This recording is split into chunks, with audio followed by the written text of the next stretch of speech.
All right, great. Well, welcome to everyone. I'd like to call the Cook County Board of Commissioners regular meeting to order on Tuesday, March 8th at 8:30. And if we could stand for the Pledge of Allegiance. I pledge allegiance to the flag of the United States of America and to the republic for which it stands, one nation, under God, indivisible, with liberty and justice for all.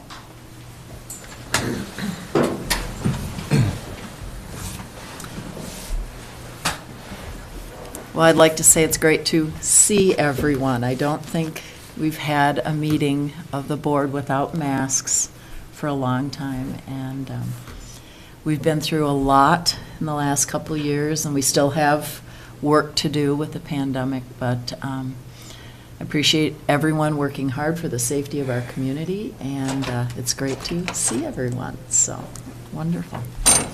So are there any adjustments to today's agenda? Madam Chair, I'd like to make a motion to approve the agenda. Thank you, Commissioner Mills. Is there a second? Support. Thank you so much, Commissioner Spallison. So we have a motion and support. Any further discussion? If not, all in favor? Aye. Opposed? Motion carries. All right. So now we have our public comment period, and I do not see any members of the public here to share comments. Administrator Yorkie, do you have any comments that have been shared with you in writing? Madam Chair, I did not receive any. All right. So we'll move on with our consent agenda. Is there a motion to approve the consent agenda? I would like to pull item D, please. Item D. All right. Thank you, Commissioner Hawkins. Questions. Okay. Any other changes or adjustments to the agenda? All right. If not, is there a motion to approve with items A, B, and C?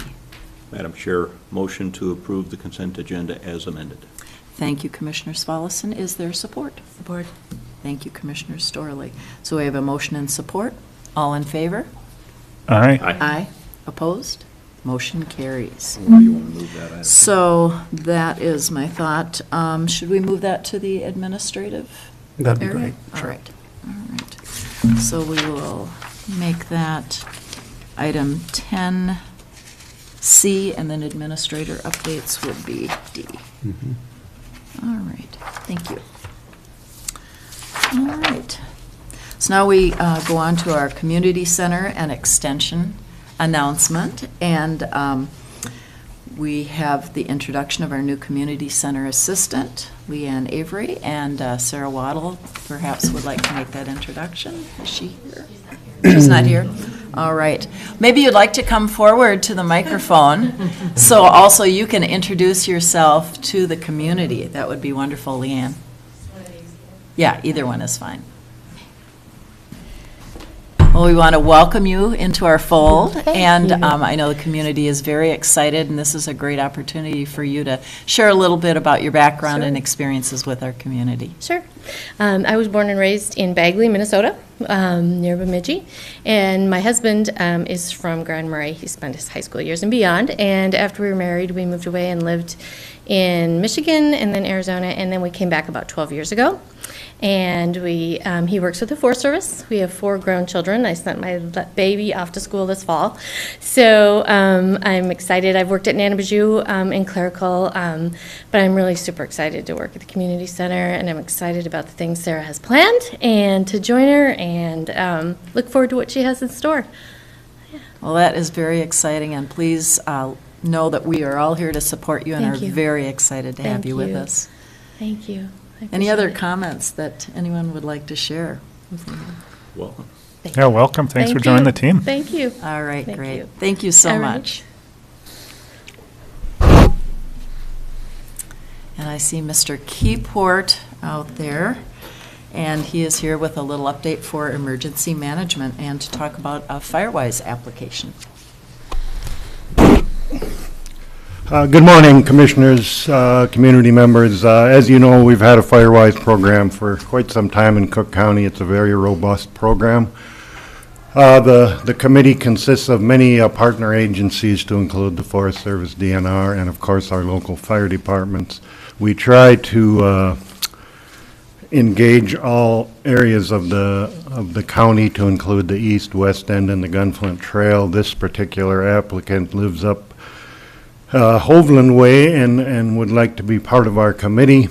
We certainly have no reason not to have a citizen on our committee. I personally think it'd be a good addition because most of our other partners are agencies. So it might be kind of nice to have just a citizen that does have some experience in the Firewise program, land clearing and landscaping. So I think he'd be a good fit for our committee. So I'd appreciate your consideration for this applicant. Thank you so much. Any questions for Mr. Keyport? Or any comments? I agree. Having a citizen on the Firewise would be excellent, and really appreciate Mr. Rex applying. And I'm excited as well. A couple of us participate on the Firewise committee, and I think that would be a very welcome addition to the group. I also note there's the Parks and Trails Commission he's applying for, which I think we could also use a member from District 1 there, so that's excellent on that front too. Absolutely, absolutely. All right. Well, would anyone like to make a motion? Madam Chair, I would make the motion to approve adding Mr. Rex to the Firewise Committee. Thank you so much, Commissioner Svallesen. Is there support? Support. Thank you, Commissioner Hawkins. So we have a motion and support. Any further discussion?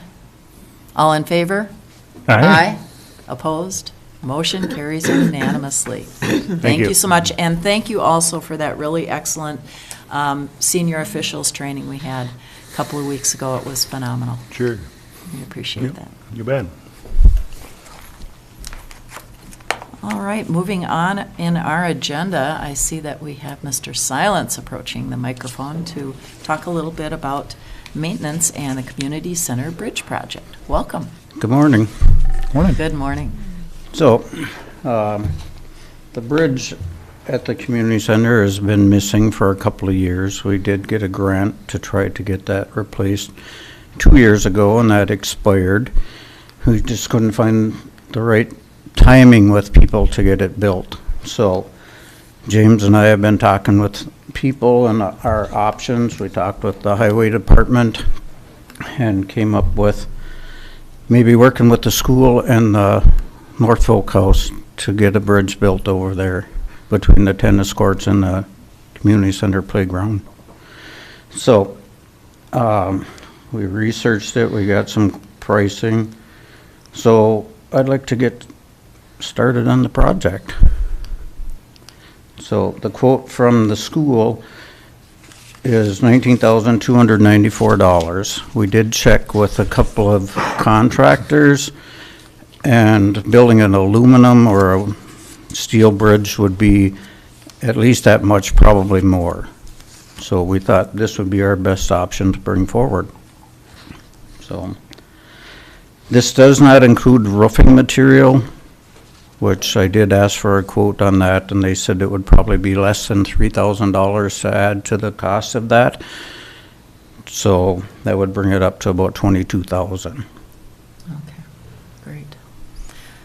Well, I know I feel like it's a really strong collaboration. It's a great way to include the school and actual students working on the project and North House, and that part of it I am just really thrilled about. That's the kind of thing that makes our community work. So thank you for building that collaboration.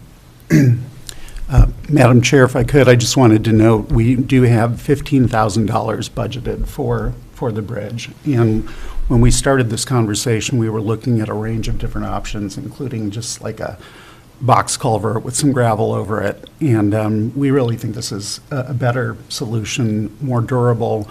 And the great thing about it is it's community-based. So we're engaging North House Folk School in the construction of this. We're going to be having students from the high school participating in the construction of the bridge.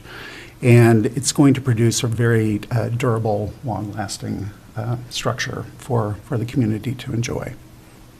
I would agree, I would agree. Questions or comments? Commissioner Hawkins? So, thank you for your work on this. And I think North House is an asset to our community, and I think a wooden bridge there with kids working on it is a good thing. So my question is not to denigrate that at all, but looking at the project costs and what North House says, completion of this project at a discounted rate of 40% under retail. Is that on the whole project, or is that on a portion of the project, or? I guess I was I'm just- not real sure about that. I would guess that probably the lumber would be discounted somehow, and that they get a different pricing for the lumber. I think they're going through maybe a more private person to build or to make the lumber, but I'm not exactly sure on that. I was just like wondering because, North House does own 4 properties and they pay less than $20,000 in property taxes. So I was like, can they work with us to get within our budget? And then when I saw 40%, I'm like, well, I wonder what 50% would do. Right. So that was why I wanted to know where that 40% came from. That's- Other questions? Commissioner Storley? Thank you. Great work on this. Took a while. So we have 15,000. Where does the rest of it come from? Toward it. It would have to come out of the either reserves, or there may be savings from other maintenance projects that would enable us to cover that. The community center doesn't have any money, or? Well, there are some, although Brady, as I recall, the money that Diane Booth had been setting aside was not designated for this project in particular. No, not for this. We set the 15 aside specifically. There's an other line in the building fund budget, plus we do have that capital funding that we approved also. Whatever we use out of that, we won't be saving, but it's still there. Okay. Yeah, because I know the tennis association probably doesn't have, to work with them, wouldn't have much. Yeah, well, I mean, the way things are turning out, and not to get too far afield from the agenda item, Yeah. but there may actually be some savings from that project as well. Okay. Yeah, we'd been setting aside specific money for that for some years, $7,500 a year. She'd been asked. Plus, we set aside part of the building fund levy this year for the tennis project. And if that comes under, that will also help this. That may cover this, given what we're hearing about that project. So. Okay. That's helpful to know, Other questions or comments? This project reminds me of the bridge that's down near the folk school, that's kind of connecting the folk school and the rec park. And the community feedback I heard about that project and the student feedback I heard about that project was just blew me away. And so I'm so excited about this and to hear again about that collaboration with the school and with the folk school and with the county. I just really appreciate you reaching out and looking at this option, because it's such an opportunity. And already I've heard feedback from parents who have students in the industrial arts programs and they're just hungry for projects like this that'll have that kind of impact in our community. So it's just really, really exciting. I did have a question too, just though, about the foundations of the bridge and how that's going to work out. I'm assuming that's going to be an added cost, or is that to be determined yet? That's to be determined. That $3,000 that they quoted to us was also including the foundation and the roofing materials. And I feel that my department may be with a little bit of equipment use from the highway department, that we can get the foundation put in, for hardly nothing. Okay. Okay, that's good. Yeah. because I don't know what would be required there, and I'm put it in your hands, so. But all in all, I'm just really excited about this. And it's coming together in pretty short order here. I mean, I know it's been years that we've been needing this bridge, and just everything kind of ups and downs, and then to be able to pull this together with that kind of collaboration by May, it's pretty incredible. So thank you.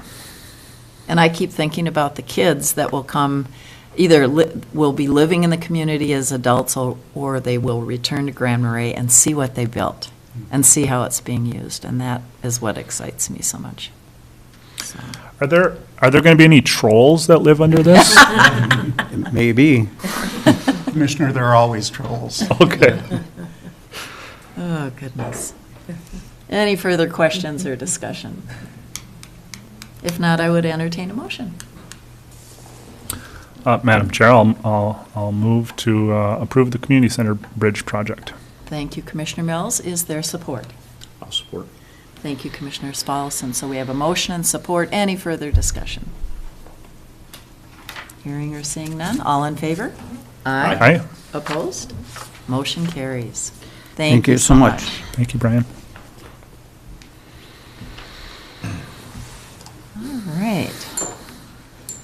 So we have some job descriptions that Leah is going to walk us through this morning. Welcome. Thank you. Yes, good morning, Commissioners. Thank you. I have 3 job descriptions up for a motion to approve today, and prepared to talk about each one. I guess I can just start with the summary. We have one for the Sheriff's Office, the Community Service Officer. We have the PHHS, the Mental Health Worker, and then the Highway Department, the Maintenance Technician. All 3 have gone through the Personnel Committee and Job Classification Committees, and prepared to talk about them this morning. So first up, I guess, would be the Sheriff's Office and the Community Service Officer. Well, and seeing Sheriff Elias here, maybe he would like to make a few remarks about that job description. Sure. Thank you. We are under contract with the City of Grand Marais to provide 2 full-time and approximately a 2/3 time patrol officer for the city. We've had difficulty hiring this 2/3 time person for the last few years, mainly due to housing and the seasonal nature of the job. So we have tried to think out of the box a little bit and come up with this community service officer position, and it helps not only us, but when people are going to criminal justice or law enforcement school, they're typically required to complete an internship to gain their degree.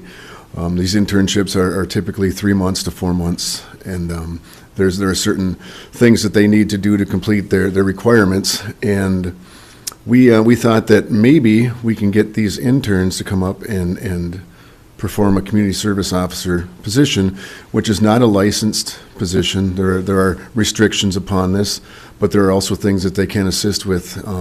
They can do ordinance enforcement. They can help out with traffic. They can do minor investigative duties such as taking statements or pictures or dealing with traffic accidents, things like that. And so we have created a job description based upon other community service officer job descriptions across the state, because this is a common position with a lot of police departments and sheriff's offices across the state. So this should help us fulfill the contract, number one. It will help us with patrol duties, and it will help the community by having that extra person out there during the busy times, and it will help some student out to fulfill their internship requirements. Thank you. If I can add to, I think it's a great way for us to increase our involvement within local law enforcement education. Vermillion, Fond du Lac. It's just a great way to get in the door for recruitment for further officers and deputies when they are post-certified and licensed. So. Other questions or remarks? Commissioner Mills. Yeah, I just really appreciate you thinking outside the box and problem solving this and building those bridges, because next to growing our own, this is kind of right into that. So I think it's wonderful, and having that flexibility too. just really good. So thank you. Other questions? Commissioner Hawkins? I'm just wondering, so this person is not licensed, do they work alone still? They will work. This person will be out in the field alone, Correct. but won't be able to give tickets? No. Or, okay. Well, I shouldn't say, I should need to correct myself. They can do ordinance enforcement.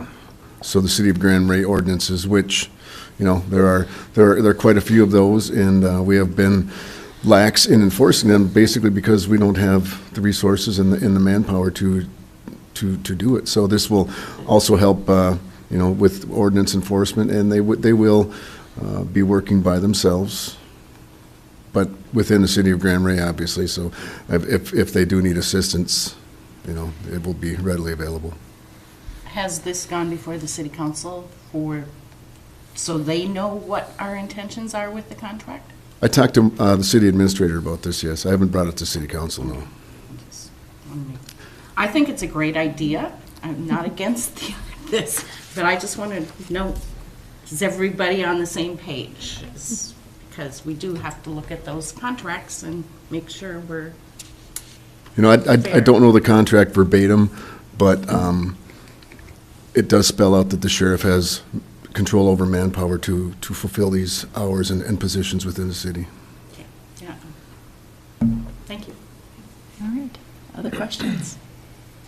If not, I'd entertain a motion. Madam Chair, I would motion to approve the Sheriff's Office Community Service Officer job description with pay grade set at 150. Thank you, Commissioner Swallis, and is there support? Support.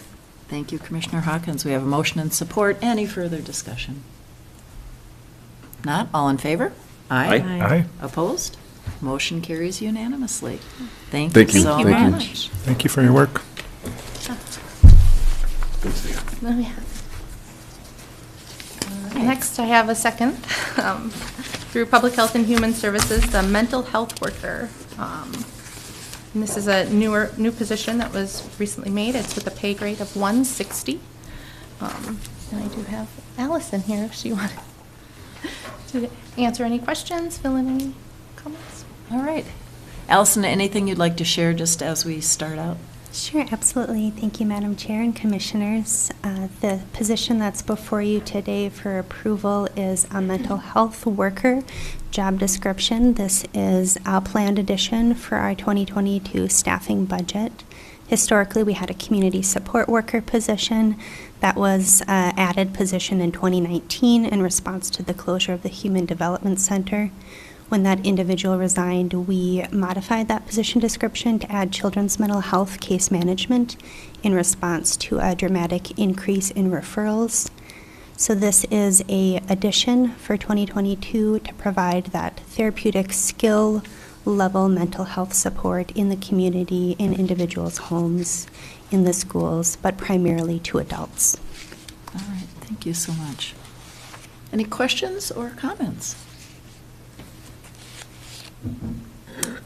Commissioner Mills. Thank you, Madam Chair, and thank you, Allison, for working on this. And mental health is kind of the big gap that we're trying to work on here, as we've discussed at the Public Health and Human Services Board meeting, as well as all the advisory councils, as well as many regional meetings, and it's not just here in Cook County. It is nationwide, statewide, and region-wide. And so, I just really appreciate that your department is willing to address this and to take steps. And I think they've been very cautious is too strong a word, but they've been conservative steps, and I think the need is really shown to we need to keep moving forward here, and I know that this is going to help with current staffing as well. So it's much needed, and I hope this is going to help meet the needs of our community better, as you said, after HDC left. So I don't think I have any particular questions, but just want to give my thanks. And I, too, would like to share my support and thanks for creating this position. As we were recently at AMC down in St. Paul for their legislative session, we heard from countless counties about the extreme needs that they are experiencing as well. And this is one way to address it, given the fact that we've lost HDC, we lost Ascend, we've lost so many services. So I really appreciate this position. Other questions or comments? Commissioner Hawkins? Yeah, so I agree. This position is a needed position in our community. But I just want to reiterate my feelings about process. That the other two items on this agenda come to us before we agreed to post. And I just think we should follow the same rules for everybody. So I just want to say again, process and fairness is important in our decision making. Thank you. Other questions or comments? Not, is there a motion to approve? Madam Chair, I'll motion to approve the Public Health and Human Services Mental Health Worker job description as presented. All right, Commissioner Swallowson. I'll and support. Commissioner Storley has given support. Any further discussion? All in favor? Aye. Aye. Opposed? Motion carries. Thank you so much. Thank you very much. Third and final, I have the Highway Department Maintenance Technician job description with a pay grade of $150 up for consideration finally. And I have Mr. Haas here to help explain that as well, if you wanted to add. Good morning. Good morning. Yes. So I am very excited about this. One, because it's already in our budget, so I don't have to ask that much out of you. And two, it's really filling a need we haven't been able to address in my short time here. And so what this is our crew right now is maintenance workers, maintenance worker 1, 2, and 3. And their job descriptions are very broad. We generally know them as truck drivers, haul gravel there, plow snow, put it there, but their job description is very broad. It can be bridge inspections, which they don't have the training to do. We don't train them to do that. We train other people to do that. And it can involve a lot of other things too. And what we wanted to do with this particular position, though, was really recruit somebody more tech savvy. And so you can see that in the job description. It's managing our sign inventory, for example. We've talked about that in the past. We completed it last summer, so now we have an inventory of every single sign that we are responsible for in the county. There's a lot of them. And so it kind of gets into also being more predictable in our budgets, for example, and say, why do we need $12,000 for signs or whatever the number is? And I can say, well, because we have these ones that need to be replaced every year, blah, blah, blah. So predictability. Similarly, our culvert inventory, that got completed last year as well. I think that was between soil and water and the DNR, thousands of culverts. And so, again, being able to see which ones need to be replaced and when, and maintaining that inventory is more important. So we're not doing these massive inventory projects all the time and not upkeeping them. Some of the other things we included in here was kind of the entrance and utility permitting. Right now, that is done by our maintenance supervisor, and it's something that I think can be delegated. It's a big time commitment. If you think of having to inspect an entrance at the end of the Arrowhead and then having to inspect another entrance down on the west end somewhere, that's the whole day for two things. And so we really wanted to cater this position to somebody, again, more tech savvy. They would still have a dedicated plow route, so we're not losing anything there. And we currently have actually an open maintenance worker position, so we're kind of retitling it, reclassifying it as this maintenance technician position.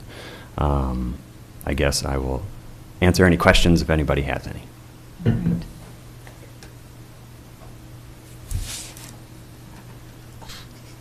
No Commissioner question, Mills. no question, but again, just appreciate being flexible here and, you know, meeting the needs that you see in the department and just really appreciate taking a look at things when we have openings and how we can shift duties around, so, well done. Thanks. All right. Commissioner Storley. Thank you. Thank you, Robbie. Do you think the job description will appeal to locals? I hope so. Yeah.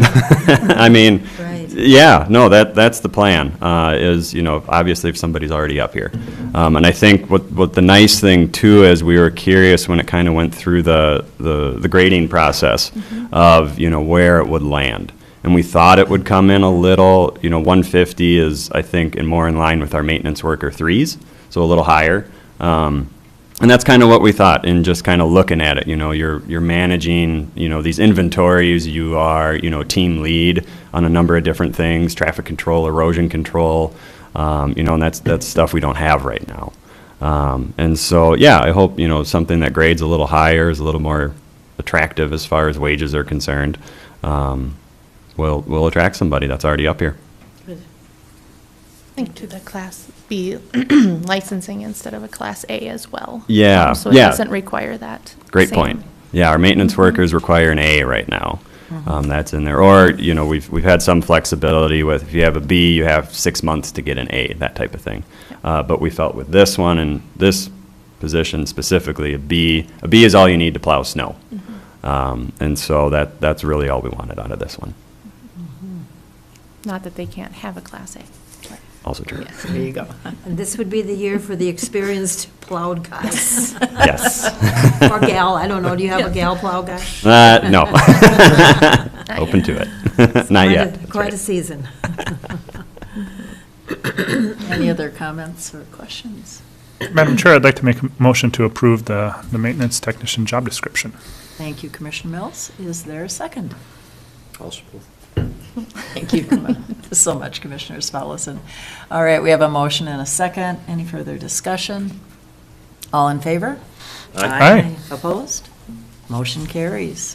Thank you, everybody. Go get them. Very much, Commissioners, really appreciate it. Thank you for your work. Thank you so much, Leah. All right. Knocking them down. So now I see that we have Mr. Thompson coming forward, and he has a couple items on our agenda this morning. Good morning. Thank you, Madam Chair, Commissioners. So we've got the two items on the agenda this morning. The first one, scheduling the Board of Appeals and Equalization. So I'm recommending June 23rd, 22nd. I think I had a couple of responses that the 16th, people had other commitments. So the 23rd would be the date. We can reconvene. We have to adjourn by June 30th.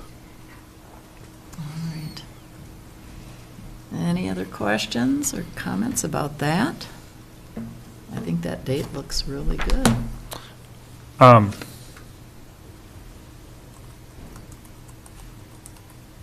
How did the 22nd look? The 22nd would work. We've typically done it on a Thursday. I don't know if there's, you know, any reason, but as long as we do it after the 2nd June, or the second Friday in June, then we're good to go.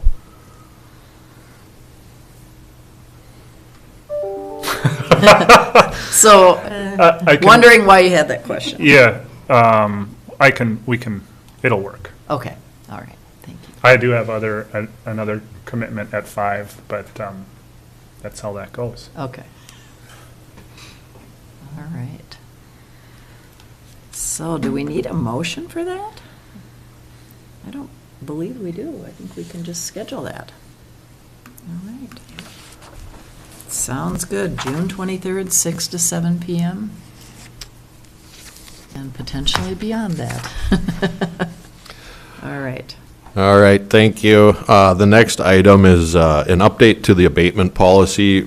Really, the only reason that I looked at this because there was some law passed last year that changes the application deadline for the homestead to December 31st. So with that change, we had the December 15th date cited in our abatement policy. So I'd kind of just gone through the whole policy once again. We looked at it just back in August 2020, and there were a couple of issues that have come up since then that we thought would be better addressed or could be better addressed in our abatement policy.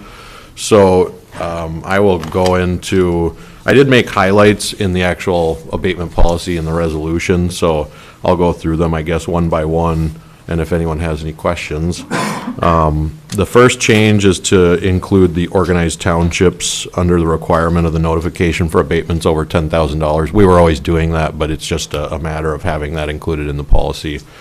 The second item would be one that I had talked with Administrator Yorkie on, is delegating the authority to the county assessor and county auditor to administratively process the medical hardship abatements without board approval. It just has seemed it's come up in the past that, you know, these are private issues, private matters that probably better addressed when they can be administratively. Statutorily, we have the authority to process administrative abatements up to $10,000, so without going before the board. So that recommendation, you know, I spoke with Administrator Yorkie. We both kind of felt that that was a good move. Number 3, there would be some changes under the title, section titled "No abatements will be considered if." I noticed that the way it was worded before, it would appear that we would have to have sent all 4 of these items under number 4, rather than just having sent one of the items in order to deny an abatement for those reasons. So adding one of the following to the number 4. Next would be the change to the deadline for the application for homesteads, and the occupancy date that also shifted to December 31st. So updating that to December 31st from December 15th. And then again under number 5, rather than having to have sent all 3 of these items, we would just have to have sent one to deny an application for that purpose. And the next one is number 8, the abatement request for failure to report changes in ownership of personal property. These are usually typically going to be very low value abatements, and a lot of times they're homestead abatements, so we have the authority to do those abatements anyhow, administratively without board approval. But we've had the situation come up where a trailer has been removed, and until they get the tax bill, they don't notify us, which at that point it is too late to, it has to have been removed by January 2nd in order to come off the tax rolls. And if we don't get that notice until after, then there's nothing we can do. So I'm suggesting including when personal property has been removed from a property that we are taxing. And if we would like, we could wordsmith this to include unless that unless the application is due to a hardship, a medical hardship, because there are situations where, you know, we would still approve this under the hardship. If somebody was, you know, in the hospital, couldn't have made that appeal in time or give us that notification in time, then we would still consider removing it if it was due to a hardship. That's the same under item 9. I've added this whole sentence about the abatement request is related to a failure to report a change in address with the county auditor. We've had that come up as well, and I feel that it would be best if we deny those abatements unless it's due to a hardship and specify that in writing in our abatement policy. It is the taxpayer's responsibility to keep those addresses current and updated. We also are hoping to put in a policy or put a process in place when we mail out our tax statements and value notices. Our vendor that does that, we outsource that work. They provide us a spreadsheet of changes in addresses that they have on record with the post office. So we will be, from now on, sending letters out to, if there is provided an updated address, we will send them letters and letting them know that they need to keep their address updated and current with the county auditor.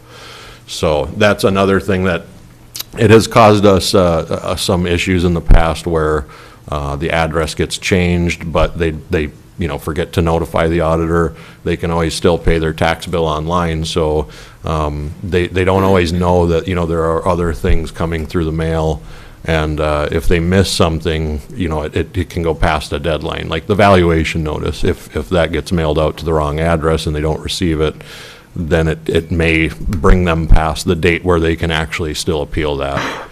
So these are the recommendations, and then also the last item that would be changing in here is we previously had it that abatements of late penalties or interest may be considered only for. It included the words current year abatements of late penalties or interest, which Auditor Powers pointed out that you wouldn't have interest on a current year abatement. So just striking out that current year portion, it still gives us the flexibility that we can look at abatements of penalty and interest when there's a medical hardship or a reason that qualifies under the abatement policy. And then I'll also point out, Madam Chair, the resolution that was put into the packet is dated February 22nd, 2022, so there would be some change to that for this meeting, because I had hoped to get it on the meeting 2 weeks ago. It just didn't make it through everyone's review in time. All right.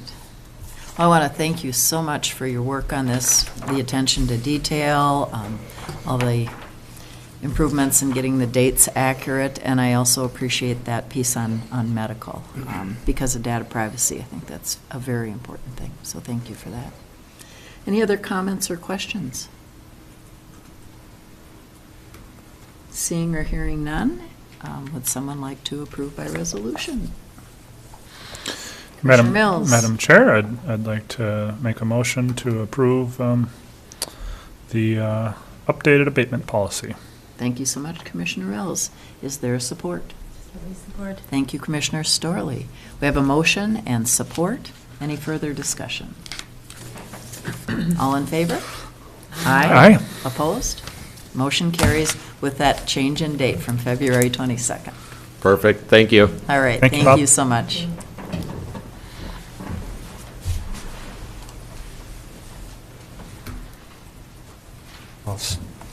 I don't see a microphone there. I'll sit here for a minute. Huh?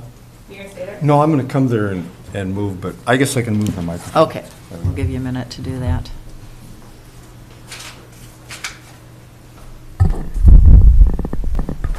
So this is a topic, redistricting, that our community is very interested in. I know we've all had lots of questions, and we've personally had a lot of questions about it as well. So we look forward to your presentation this morning. Yeah, thank you, Madam Chair.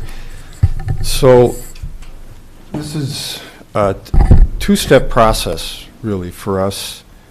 Right now, we're looking at precincts. Precincts need to be approved by the end of March 29th specifically. And then commissioner districts are approved by April 26th. So right now, I mean, around the state, it's mostly towns and cities approving their precincts. In our case, it's the county primarily, because our towns are small enough that they don't redistrict. They're of the right size for a precinct already. And our city doesn't vote by wards. So we've had a precinct break in the city primarily, solely for the county's benefit, so that we could break up. The city's too large for our ability to equally distribute our commissioner districts. So it's been broken long before I was here. I don't know how long it's been that line, but at least 30 years since I've been here. So with that, so we're trying to look at these precincts and set those in anticipation of the commissioner districts. So we're actually looking all the way beyond precincts to how does this work for commissioner districts, because we're going to have to use these, whatever we approve. And we've got two dates, since it's March 29th, so we've got today and another regularly scheduled meeting. So if there are any changes, we have plenty of time. So we had a committee.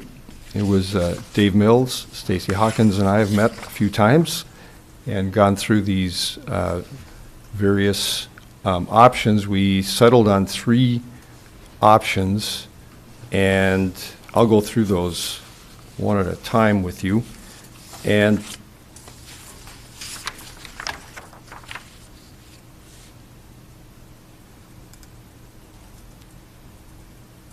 So here's option 1. This is the layer, and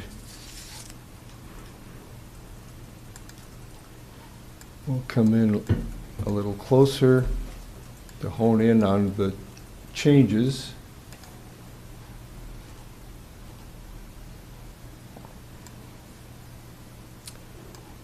Primarily here in District 2, in option 1, we moved from where this district sat, and I don't see the lines as well here as I do on other versions of this.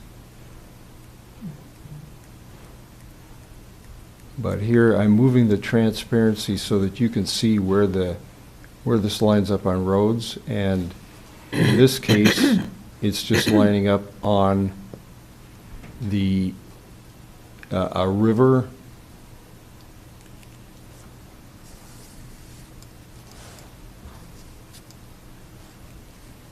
instead of a road, which fits the census blocks in that area. But it's moving out east along Highway 61. Brady, isn't this, That's current. this is the current one? Yep. Option 1 is our current. Yeah, I'm sorry. So this is, but the point of it is it's out east along Highway 61. Mm. That's our, and now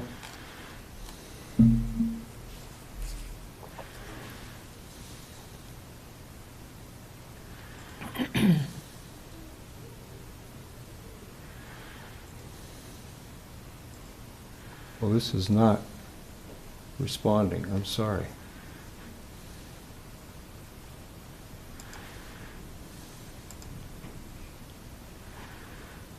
Do you have to uncheck the Yeah, current? I think if you uncheck current and Yeah. option 1.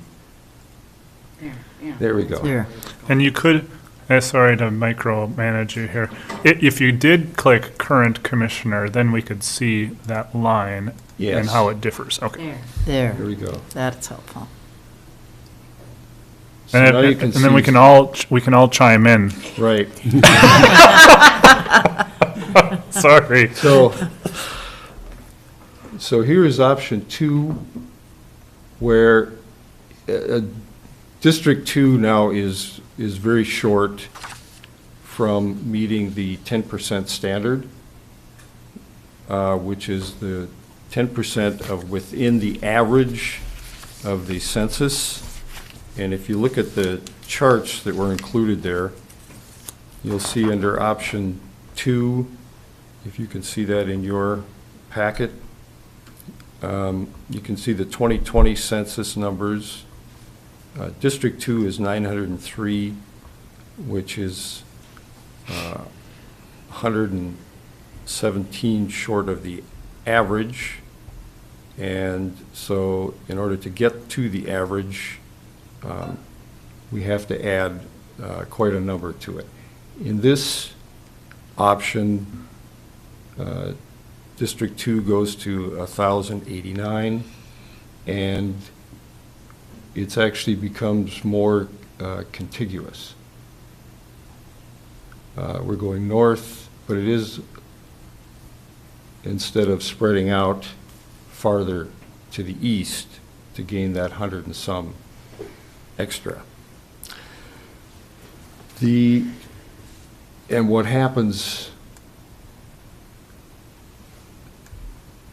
then out farther to the east with District 4, because District 4 is now losing those along the north side of District 2, are being taken from District 4, and you can see the dark line up here where District 4 is today, and you can see where the addition to District 4 comes from District 5. See 25, 49, 28, 25, 2, et cetera, to keep District 4 in alignment. And in this scenario of District 2, you'll see another slight change over here on the west end. And this is to keep them as equal as possible. So it's simply moving the line. Right now, the line is here on the east side of the building, and now goes to 5th Avenue. And that adds another 59 people to District 2, which puts them at 1,089. If you can look at that option 2 list there, you see the total population is 5,600, and the variation is 1,089 in District 2 now, up to 1,138 in District 5. So they're pretty equal, given what we have to work with. But that change, and then I'll put the transparency on. And you can see the roads start to appear. And you can see where District 2 under this option, this is the old Ski Hill Road. So south of the old Ski Hill Road, and then this is the Gunflint. So on the east side of the Gunflint, going up and around past the Four Corners. And, you know, here, these are options we chose not to take. You could have taken that little section for 4 along Schoolhouse Road, but this just stays along the Gunflint and then moves over on County Road 60 and then down Linscoo 58 to the shoreline. And gives a pretty compact and pretty equal.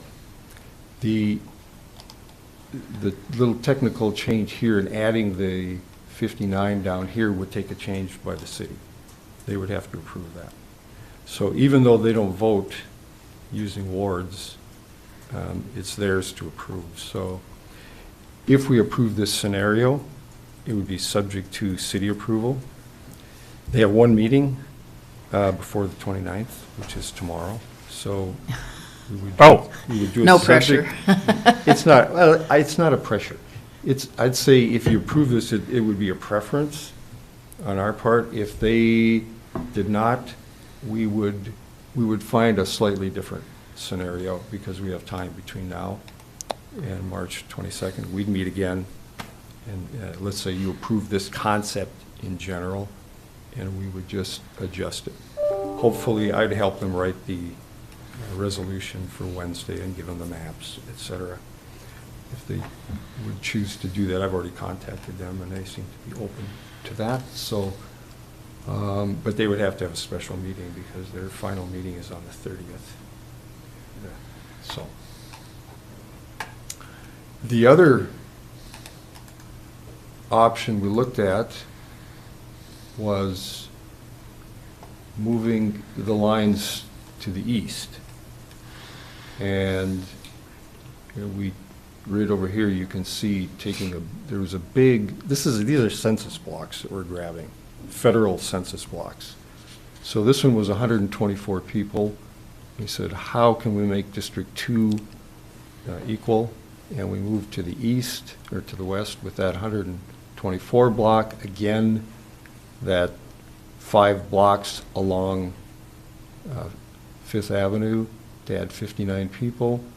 And then the additions here below the Old Ski Hill Road and the along the Gunflint there. If you look at the chart for option 3, it's very close again, 1,098 in District 4, up to 1,171 in District 1. So they're very close again. So we're meeting those rules. In every option, just to move on to, if these became our precincts, either this or option 2 or option 1, in all those cases,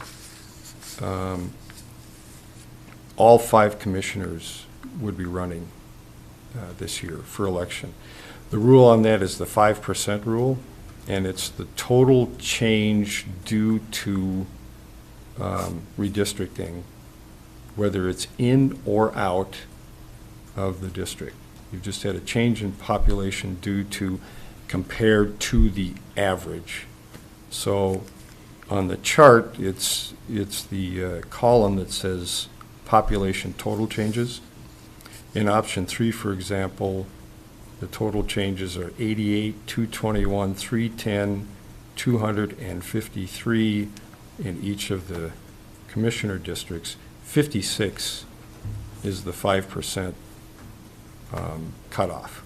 So it's very difficult to stay under 56. It was almost a foregone conclusion that all 5 of you would have to run this year. And that's not unprecedented. That happened in the 2000 census also. So in 2002, all 5 had to run. We had and actually percentage-wise, we had a larger increase in that census than this one. We were in the 3,000s, I forget the exact number, 3,900, and we went to the 5,100. So it was even a larger change in that census. We didn't have any change in the next census, only 8 people in 2010, so we didn't have any of those.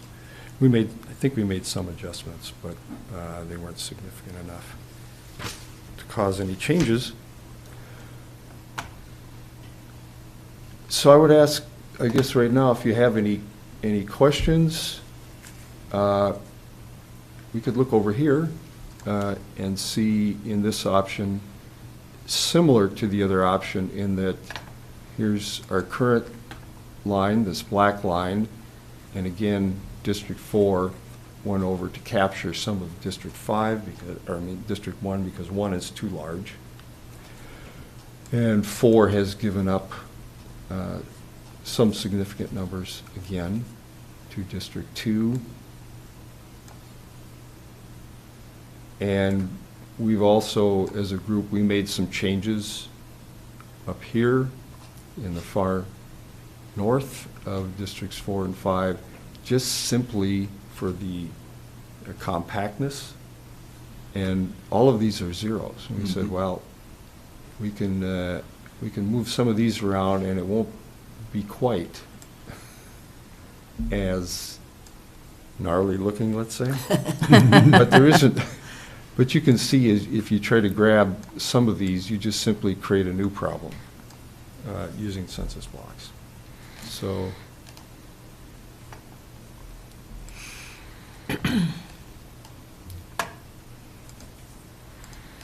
sorry for my clumsiness. Well, we appreciate having the maps. That is very, very helpful. Yeah, so here it gives you an idea of where that is actually. We're going up around Northern Light Lake, but now you can't see the new lines, of course. But it gives you a sense of that. And now you can see where we're. And to go back again,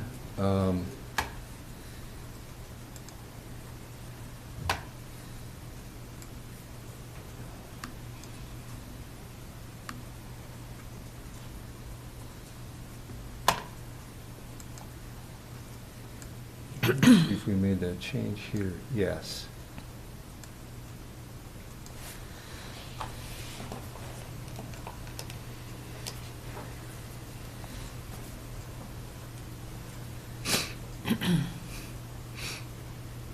We made both in 3 and 4.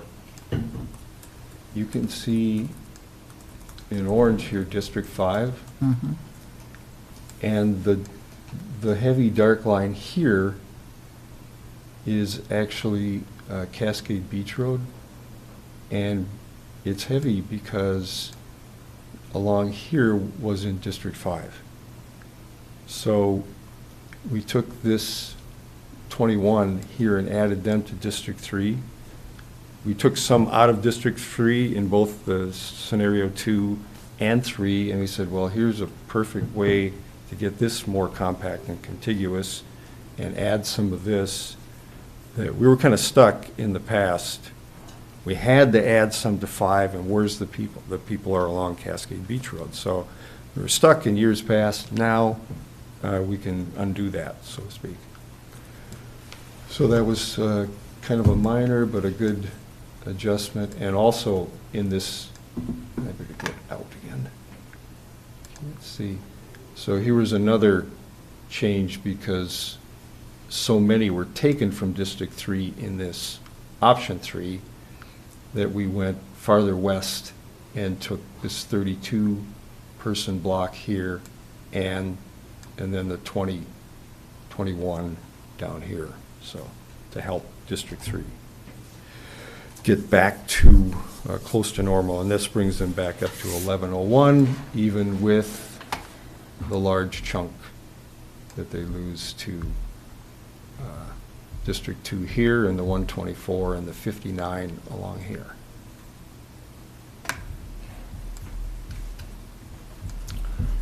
But to go back, unless anybody wants to talk about this some more, option 2 was our choice as a group to recommend to you because there isn't much you can do with District 4 as far as making it compact.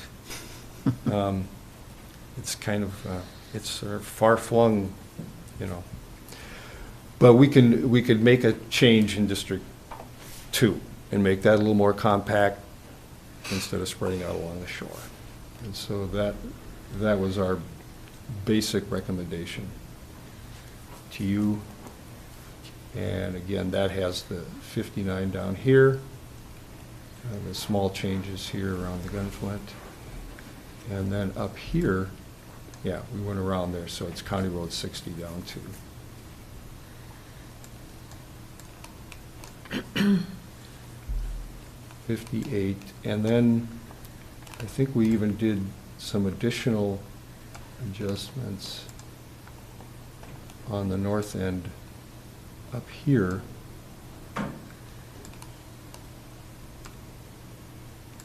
To try to soften some of those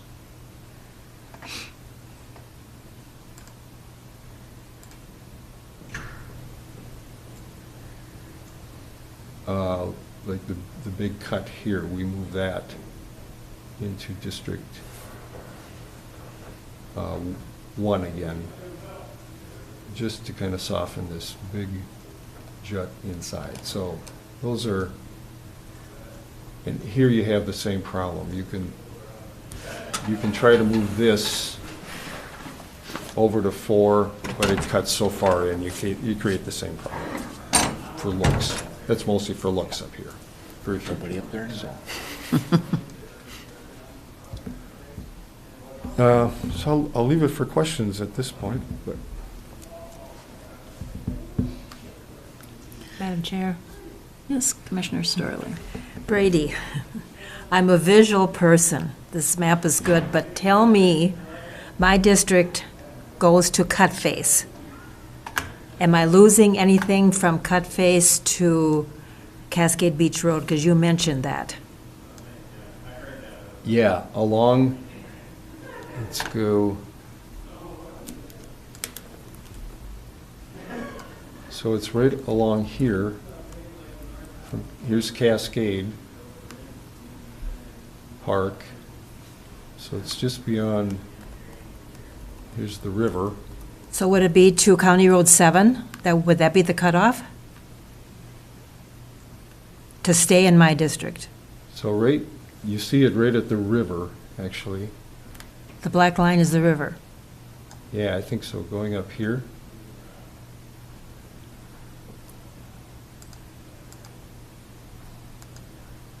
Okay.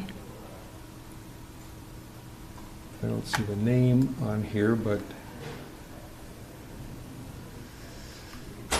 So the river, is that the one at Cut Face? this is the park roads right in here. Or the Cascade Park, okay. And here is 7. 7, okay. So it's starting right there. That's the Everything on the south side of the river would go to District 3. Okay, there's very few places in there, so. 20, it says 21, but I mean, that's mostly the terrace point on the end, I think. Right. Yeah. Yeah. Okay, then Commissioner Mills and I share Pike Lake, because then my district jumps over to Pike Lake. Anything happening there for the two of us? Not on the district or the option 2 scenario. On the option 3 Okay. scenario, he's taking 32 of yours. Let's just move to that one again. Not under 2. In district, in option 3, it says 32 up here. And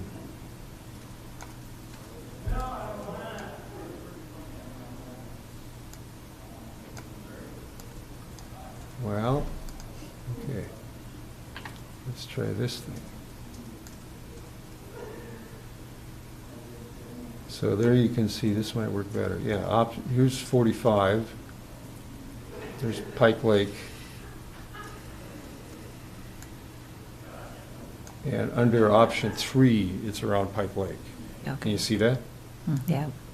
But under 2, nothing changes. No, now we'll go back. To 2. I guess I'm going to get rid of this transparency, because I think this is better.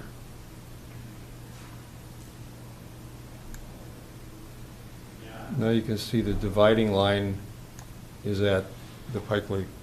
That must be, It's the river. that's, yeah, Cascade. that's got to be the Cascade yet. Yeah. Yeah.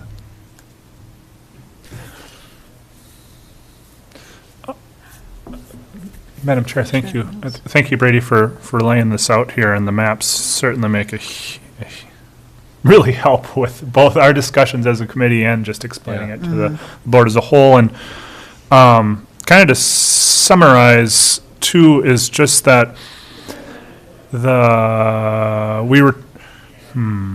priority number 1, making the districts equal, right?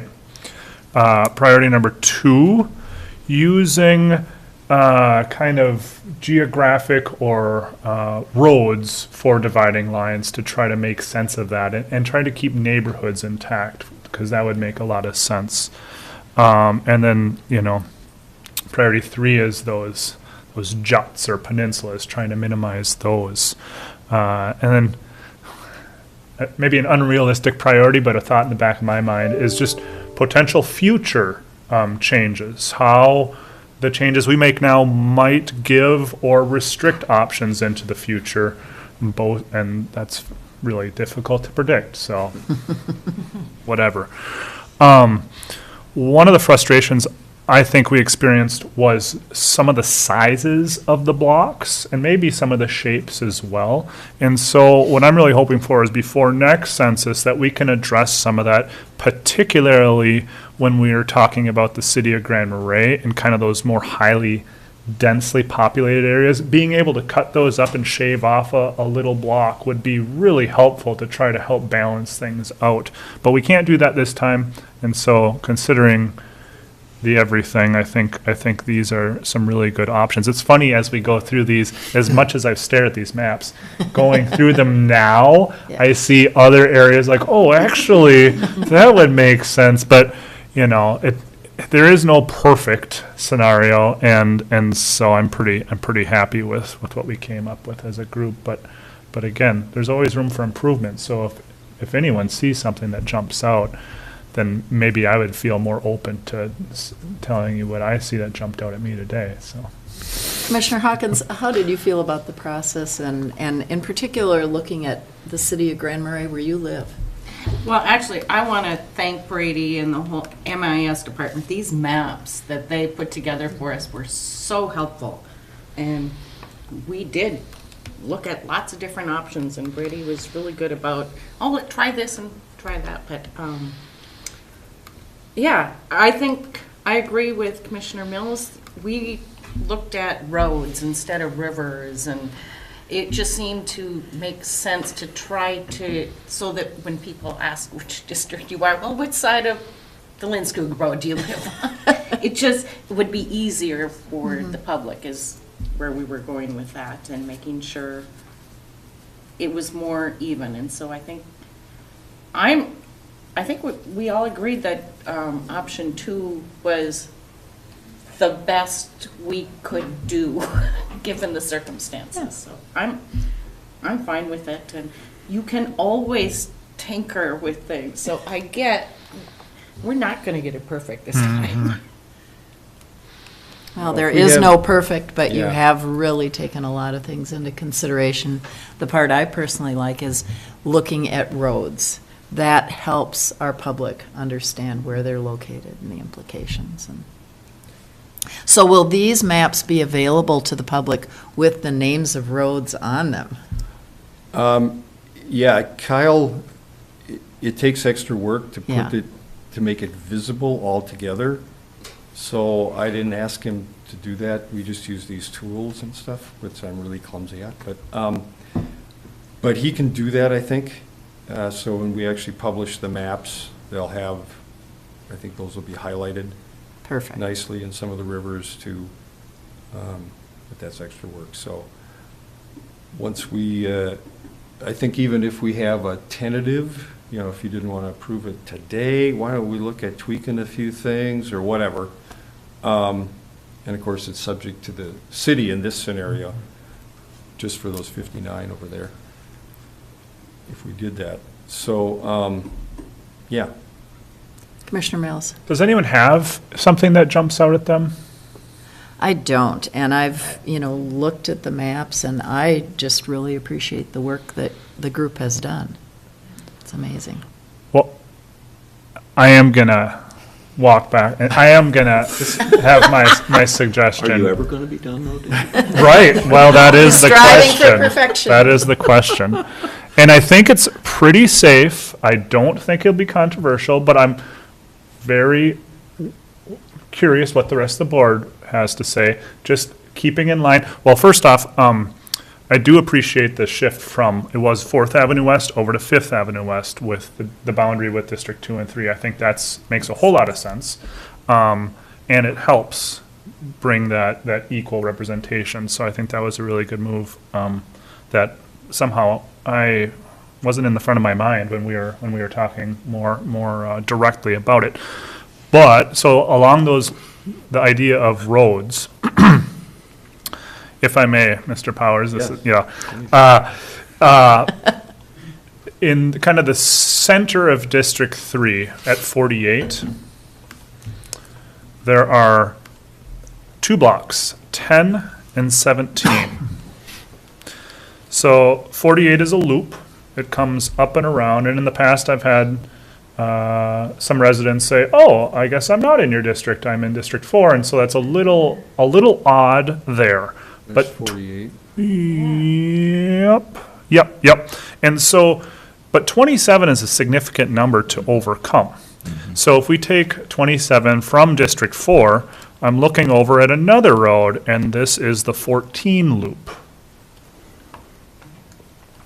There's 26 there. Yeah, you got to keep So you going can up. switch. He's talking County Road 14 loop. Yeah. That's clear up in Way District up. 1. Yeah. There we go. Let's, And that keeps within the roads again. So there's 14, so bring it I back don't know over. how I Yeah. didn't see Yeah, that how before. come we Because we missed looked that? at, we looked at the 48 thing, and we kind of threw up our hands because it was moving in the wrong direction. But then when So you're saying bring what back on 14? so what I was suggesting is moving District 4, Mhm. having that eastern boundary be East 14. Oh, okay. And that would subtract 1 in total from District 4 and add 1 in total to District 3. But looking at our option Yeah, 2, because you're almost, yeah. that changes things, in my mind, kind of significantly because of the neighborhoods of things. But so that's why I'm looking for feedback here. If we're So you're taking all of 14 loop then and putting it in Entire, 4? yeah. Okay. when you're talking about all of, The 31 and the 6? Is that what we're? Yep. All of, so that's 26 total. Yep, there's Mhm. 26 or 25. 25. 25. 25 total, my mistake. 25. So that's a difference of 2 then. And then there's, yeah, and the 7 would stay on the other side, so.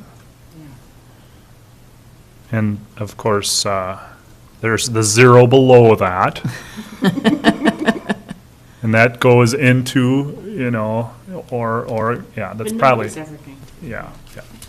So, Ben, those are the types of things that we would do in committee, like, well, what about this, what about this? And we kind of bounce all over the Yeah. place, so, and it's hard to communicate, and I can see the value of doing it in committee, but this did come to my mind right here, right now, so I wanted to share that. Yeah, I can't believe we didn't catch that, so. Well, yeah, and there's just so many different moving parts that I can believe it.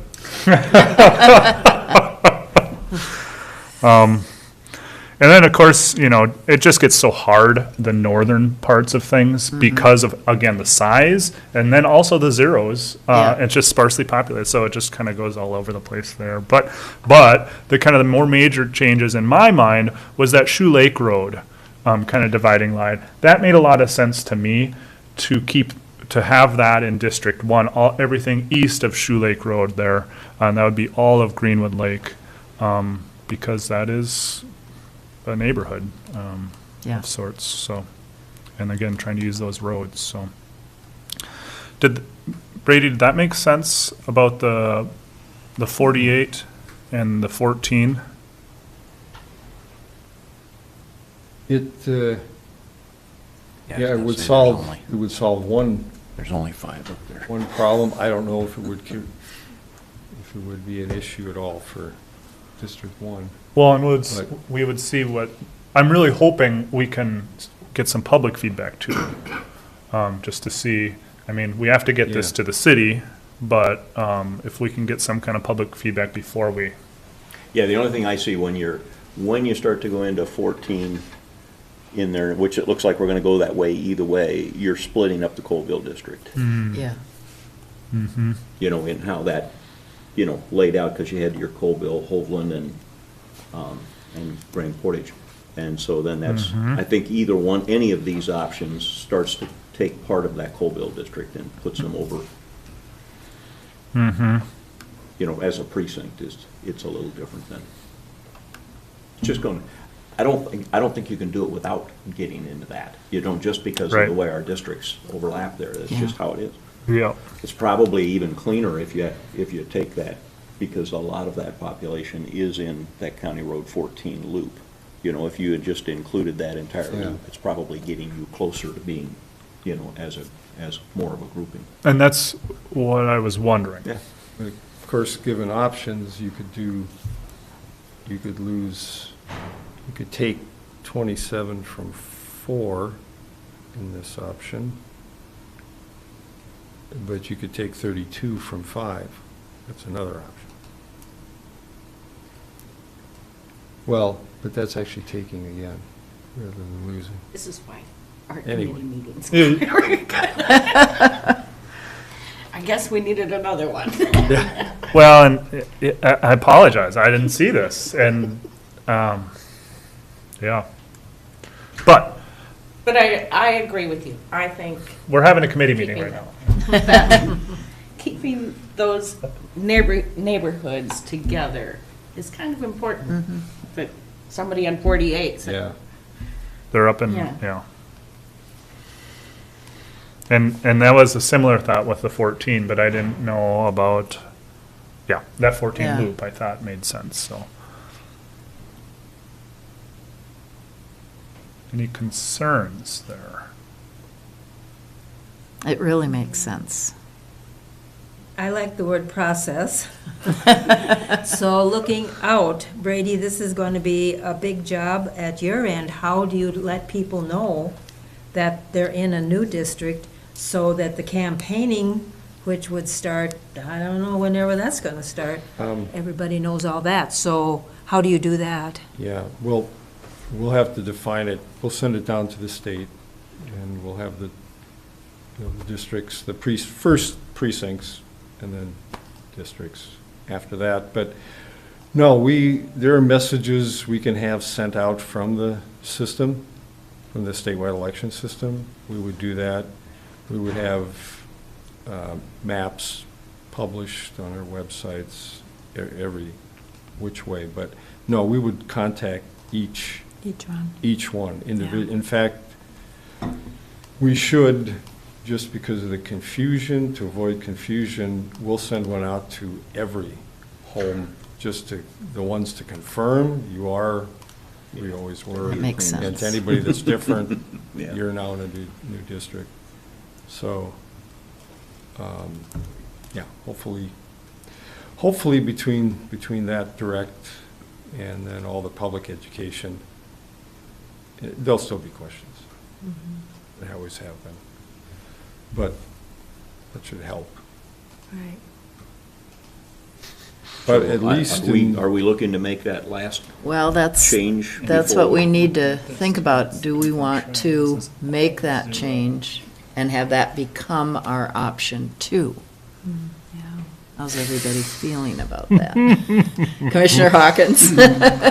He keeps, he likes his maps. He likes to keep changing things. I made it. That's why I was asking. Will I ever be If you have a done? specific Yeah. reason for doing it, okay, but if we're just continuing to. Well, it's the continual cleanup, you know. The one that made Commissioner Hawkins laugh here was, He wants to put zeros over here. well, it's again using the roads and the Gunflint Trail, the northern part, where it breaks off of the Greenwood Lake Road. Those are all zeros north of Yeah, that. oh, yeah. That's And why I say, you can we can make it shuffle that all- around all you want to, there's no one up there. And so I'm just thinking, having that dividing line, Gunflint Trail. East of the Gunflint Trail, you're probably District 1. West of the Gunflint Trail, you're probably District 4. Instead of Shoe Lake Road, which in my mind, I don't know why, that's a significant road. But is. yeah. It is, Yeah, it is. yeah. But the other thought is that people who live on the trail Mm-hmm. have a commitment to the trail. Mhm. And there's the Gunflint Trail Association, there's the Gunflint Trail Scenic Byway. My concern would be that might be rather divisive. Mm. Quite divisive. I won't push anything. Just saying. Yeah, another option is just simply to shift that 27 to District 3. District 4 would go from 1125 to 1098, and District 3 would go from 1119 to 1146. I mean, they're not huge shifts.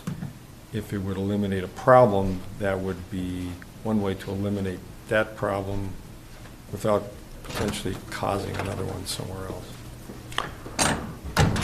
Well, but what I was hearing Commissioner Swalson say is that encompassing all of 14 would I mean, divide it is. neighborhood less. That is Well, a- the 14 is that. That's a neighborhood. That's a neighborhood. Yeah. That's and that's how they've always kind of looked at themselves as well.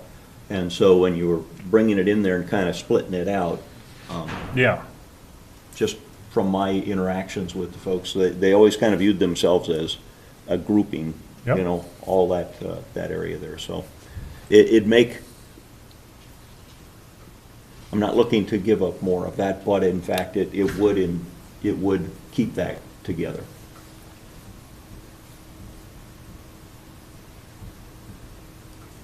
But in the end, whatever works, I don't care. Well, you do care. But. Probably not as much as you think. I just, if the numbers need to work, then Yeah. let's The make the numbers numbers work. need to and work, but we do want to keep our communities we'll- together. we'll- We want to keep we'll our adapt as we neighborhoods can, as together. we need to. It's not about us, it's about No, our that's neighborhoods. exactly right. That's right. Yeah, the numbers are so, I think they're pretty close under these Yeah. two scenarios, the way they are.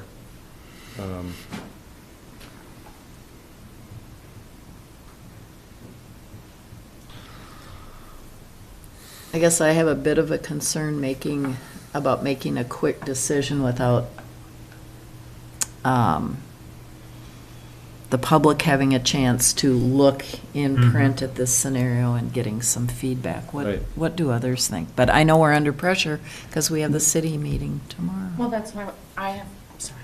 Go I have ahead. a question about that process then. So if we recommend to, and the city approves it, we still have time to make some changes then, correct? Yes, well, we'd be recommending to the city is not all of this. We'd be recommending that the city move these 5 blocks from there to there. Yes, Right. that's all. None of the rest of it. Okay. The rest of it is In our up to discussions, us. that hasn't All right, changed. then, Right. We've so- got 2 weeks to figure out our part. okay. But under this either 2 or 3 scenarios, it's the same line, and so. Well, then I feel pretty comfortable simple. taking more time to define Yeah. the county aspect and going to the city tomorrow. So for today, you just need to know that we want to change the precincts. We need to know the precincts for the next meeting, for sure. We need to recommend that the city, if we want to do that, recommend that the city move that line. It's really their precinct. We're just using it in these scenarios, but we just recommend that they move the precinct line over 1 block just for this 5 block from 61 up to 7. Mm-hmm. Yep. So Madam Chair, I'd like to make that motion. All right, is there a second? Support. All right, we have a motion and support. Any further discussion? All in favor? Aye. Opposed? Motion carries. So that will go to the city tomorrow night. And we will continue our work. Commissioner Mills will be up all night playing with Good discussion, though, and really important to look at all the options and. Well, and I'm glad we could talk as a board about some of the things like 14 and how that might impact neighborhoods, as well as the 48, because I feel like those 2 changes make a whole lot of sense. And I'm also very happy we could talk more about the up the trail one, because when I start looking at shapes and lines, that made sense to me too. But if you are thinking it changes, it splits a neighborhood with the scenic byway, that's important to hear too. So I won't pursue that further in my thinking, so. If it was, if you couldn't meet the compact, Right. The equal, contiguous, then you'd have to do that. But if you don't have to, why not? Yeah. Leave it. Yeah. All right. So, do you feel like more discussions are necessary at the committee level, or should we make these 2 changes and move on, or you want to sit more?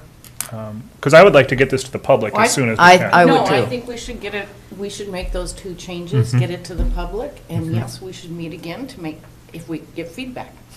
Precisely. So the changes, you're talking to County Road 48 and the County Road 14? Yes. Okay. Yep.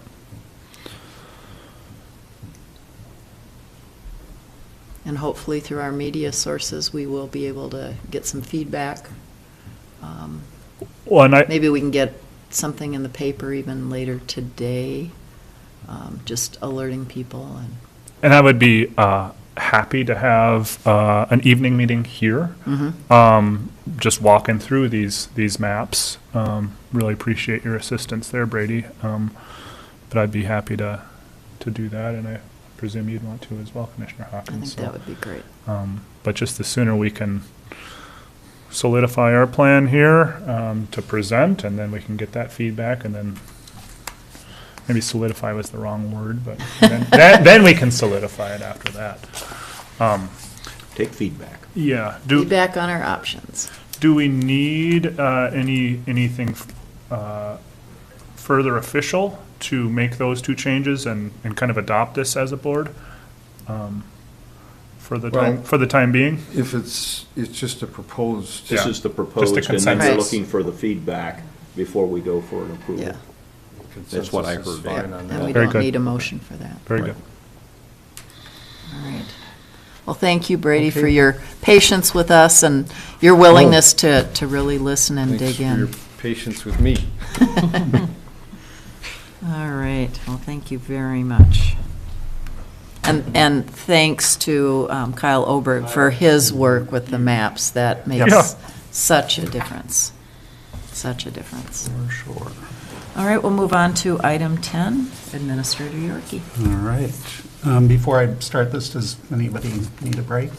I'm good to go. if- Tim Nelson isn't here, but. He isn't. Well, he's here in spirit. Not me. Okay, Thank you. great. All right, well, this item is the 3-year labor agreement with Local 49, which is the highway union. We did have a tentative agreement with them before the new year, but then the proposal that we had was voted down, and so we had to go back and make some adjustments. And the key things about this agreement are, as indicated in the cover sheet, we do have a 3% cost of living adjustment for 2022, which is consistent with the agreement that you approved recently with LELS, which is the sheriff's non-supervisory union. Where it departs from the agreement with LELS is that we settled on 3.5% cost of living adjustments for 2023 and 2024.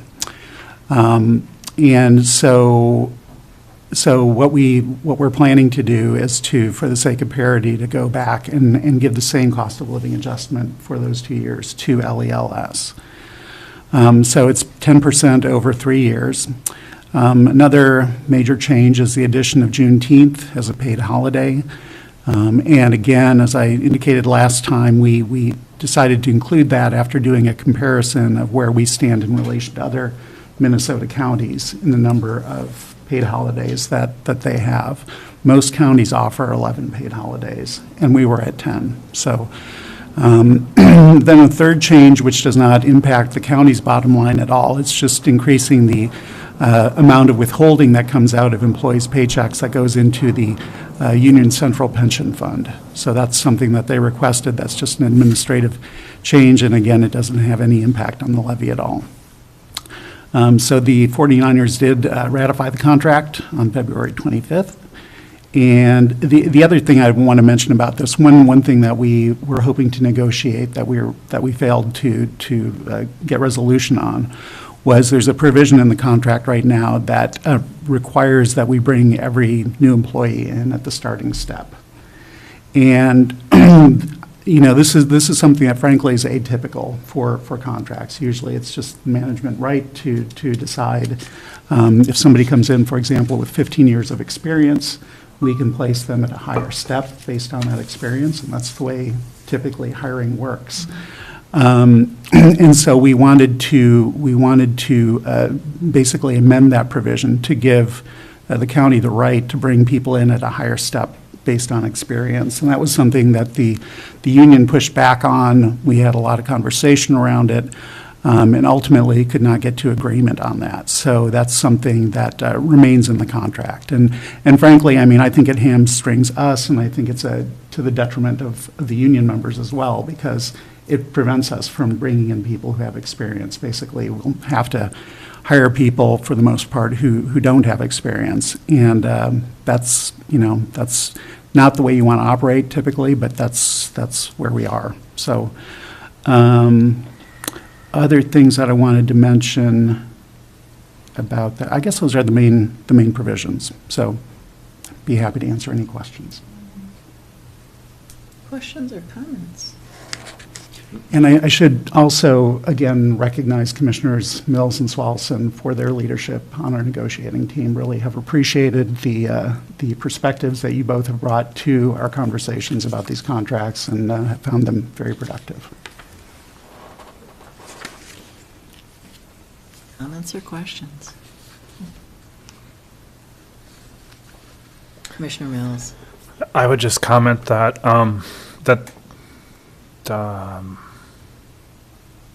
Our previous contract was, as we've discussed, just 1 year, and that was through very tumultuous times. We are still in very tumultuous times, but we're hoping to bring some stability to both our employees as well as our organization and our community. And so I'm really grateful for the 3-year contracts and really appreciate the discussions we've had with the collective bargaining units, and just look forward to approving these and moving forward. So is there a motion? I make a motion to approve the 2022 to 2024 labor agreement and MOU with Local 49. Thank you, Commissioner Swallison. Is there support? Support? Thank you, Commissioner Mills. We have a motion and support. Any further discussion? All in favor? Aye. Opposed? Motion carries unanimously. Thank you. And thank you for all your hard work. Great team. Great. Thank you, Madam Chair. Moving on to the next item, this concerns cost of living adjustments for non-union county employees. And as the cover sheet indicates, typically whenever we complete negotiations with the Cook County Employees Association, we apply whatever COLA, that is cost of living adjustment, we've negotiated with them to the pay for our non-union county employees. At this point, we have still not settled that contract. We're going to be having a mediation session on April 7th. But recognizing that there's a lot of inflation going on, and now that we do have 2 contracts settled at a 3% COLA for 2022, I think it's appropriate for the board to consider applying that same cost of living adjustment to the pay of non-union employees. So that's the recommendation. Well, and I certainly appreciate the fact that there's a recognition of the inflation that's going on, and that we want to do the best that we can for our employees now. So thank you for that. Questions or comments? If not, I'd entertain a motion to approve the 3% COLA. Commissioner Hawkins? I'm sorry, I do have a question. Okay, thank you. I'm just a little bit behind here. So the 3% for both of these items, in our budget, that numbers that we got, it was a 2.5. Are we going to get updated budget numbers then for all of our? Yeah. So I could, when. So there was originally a contingency in Yeah. case we had to come up on that 2.5%. And I guess one thing I'll say about that is that when we developed the budget proposal last summer, all inflation forecasts were pointing to 2.5% over the next 3 to 5 years. Obviously, there are a lot of things that have happened in the interim that nobody anticipated, war in Europe and stuff like that.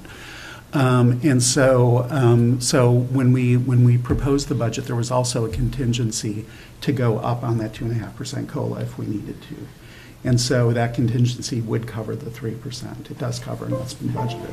That's what I just wanted to clarify, that we're not having to make money someplace else. Right. Nope, it's covered. Not this year. So that goes to my concern. I just want to remind everybody, I'm very supportive. We need to pay our employees fairly, and everybody deserves cost of living. But the cost of a living is also going up for the people who pay our salaries. So we need to be very sure that we are very prudent in our spending and recognize there are people here in our community who are being impacted by what is happening in our world today. And it's important to remember where the money comes from. And Commissioner, I would just note, in our conversations with the unions, we've made that point very clear.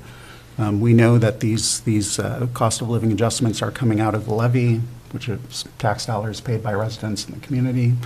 And it's a balancing act, right? I mean, we need to make sure our employees are fairly compensated, but we also need to make sure that there's a balance struck so that we're not placing an undue burden on county taxpayers. And that's always the challenge, and that's always the sticking point when it comes to our conversations with the bargaining units. So, but I appreciate that point a lot. Any further discussion? If not, now I entertain a motion. So moved, Madam Chair. All right, we have a motion. Swallowson supports. Commissioner Swallowson supports. Any further discussion? This is the drum I like to beat regularly, but I'm really hoping to get our COLA to be tied to some kind of an average, a 10-year average, a 3-year average, something a little bit longer term, and then we don't have to be so reactive with things. I think it'd go a long way.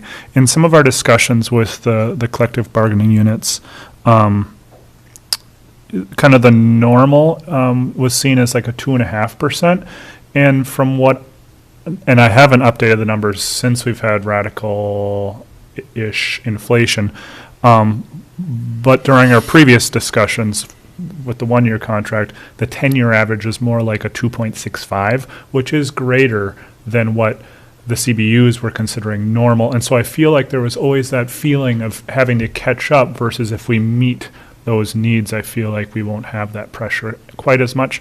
But this is kind of a utopic idea. And I certainly would agree with that, not only for COLA, but for our county budget in looking at. Well, that's an excellent point. Yep. So. Just planning on that. But I just think it's more realistic to try to keep with that average. So we'll see if we ever make headway there. But considering the significant inflation right now, I think this is more than, or not more than, I think this is appropriate. Okay. Good discussion. Any additional discussion? If not, all in favor? Aye. Opposed? Motion carries. All right, and now we are on item C, which is the approval to hire Todd Ford as a public information coordinator. Commissioner Can I Hawkins. ask my question? Yes. I want to ask Attorney Hicken, have we renegotiated the contract with Cook County North Shore, the hospital? No. So that contract is still in effect with this position? Yes, it was a 1-year term with 2 1-year renewal options. And on the amount that the hospital said they were going to pay was $27,800.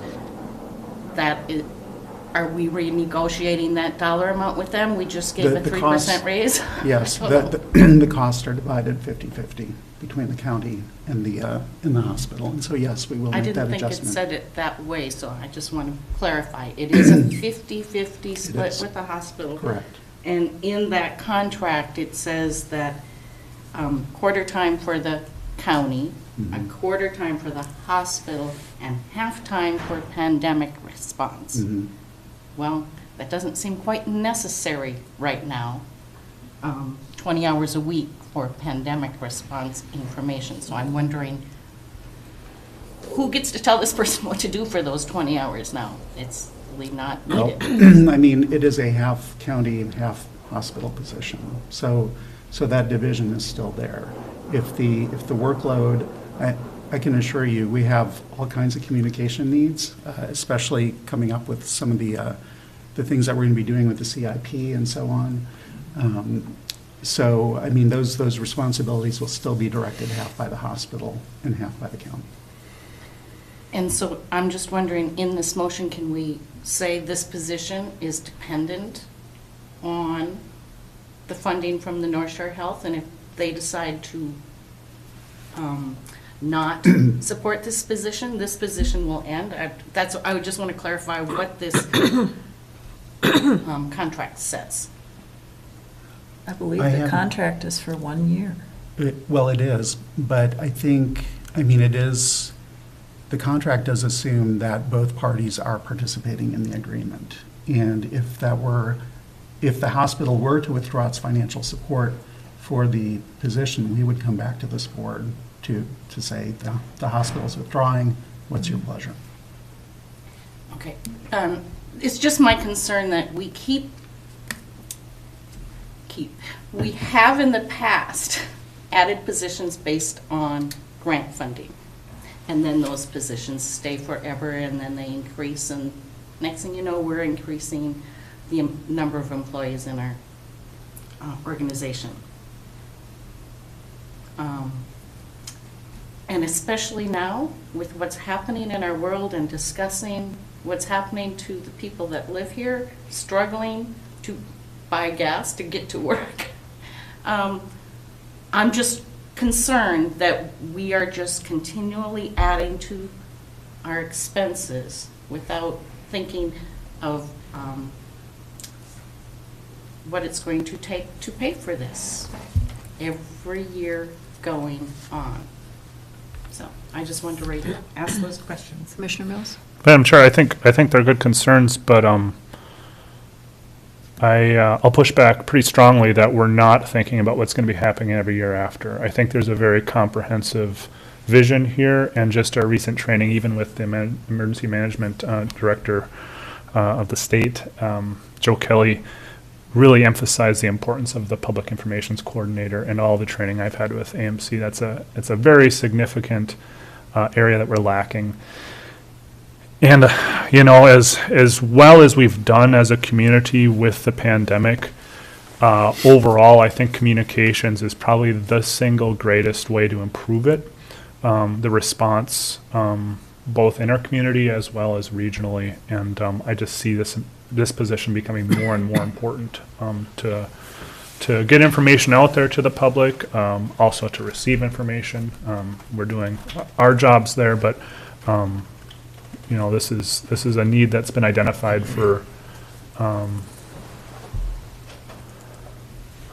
over 5 years, and we've had it filled, and then we lost it, and we've seen impacts there. So it is a cost, but I wouldn't say that we're not thinking about what those costs mean, because we all pay taxes and we all know what's happening, but we also all see what's needed a little more acutely. So definitely good to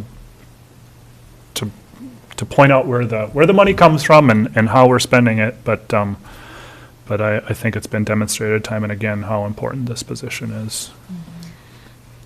And I appreciate that, and I certainly hope that at the end of the year, I will have changed my mind about the importance of this position. So I look forward to the work of the new individual, and hope, like I said, hope I can see the value of it. Well, I know Commissioner Sorley. Yeah, I think that was a really important fact when we went to the senior emergency management team. Yeah. And I brought it up because it's so important to have one person give the information to the public if we have a fire, a spill on 61, whatever it is that, and so they're not going to maybe work on the pandemic, but they'll work with Mike Keyport on something else. So I think those 20 hours will be definitely filled in beyond whatever needs to be done. But I do have a question. We've always put the ad out there as public information officer, and now this is coordinator. Is there a difference between the names equaling money, or, okay. So that's the reason it's a coordinator? Correct. Okay. Commissioner Mills? And I do, to, again, kind of address your concern, Commissioner Hawkins, just about the next year, this is a significant organizational piece, and it may very well take more than a year to fully integrate. As a commissioner going on his 4th year, I can tell you that it's taken all 3 years, and I still don't feel like I am on top of every single thing. So it is going to be building. There's going to be coordinating happening between departments and funneling that information and really getting that efficiency there. So, I'm really curious your impression after a year, but I suspect it'll take some time for a full incorporation into an organization. It'll be a change in operations. So we'll see, though. I have high confidence in our leadership here. And I would just say that more than ever before, organizations all over the country, not just county government, but schools, federal government, businesses, need to communicate clearly and effectively with the public, and that's an important responsibility that we have. And so I'm excited about the opportunity for our public information coordinator to help us with the many tasks we're involved in and engaged in right now, and get out that message. Commissioner I would Hawkins. just like to ask, Commissioner Mills, since you're also on the hospital board, has this gone through there? Have they agreed to this hire? This is the first I've heard of Mr. Ford's name, and I did ask at the last hospital board meeting for some rumor or detail, and they're very professional, and and I think at that point, anyways, it was maybe a final decision hadn't been made, but they were very hopeful and anxious. So this will be a big relief for them as well. I want to recognize your concern about if half of the funding drops off, but I don't see that happening on their end. I think we'll have to argue for getting as much from of our half as we can, sort of thing. There's high demand, I think, on both ends. So I think that's true. And I would just mention that Lee and I have been working closely with Kimber Ralstad. So we're not acting in a vacuum. yeah. One other point that I'd like to make, if I could, Madam Chair, is our community is growing. The 2020 census shows that we have 5,600 residents. And as recently as 2017, I believe the forecast was for us to have 5,440 residents by 2040.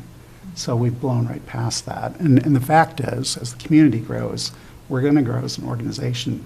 If we don't, we're going to end up providing lower levels of service. So there has to be adjustment to accommodate the needs. Very good point. Very good point. All right. Well, if there's no further discussion, I'd entertain a motion. Madam Chair, I would motion to approve the hire of Todd Ford as our public information coordinator. Thank you, Commissioner Spallison. Is there support?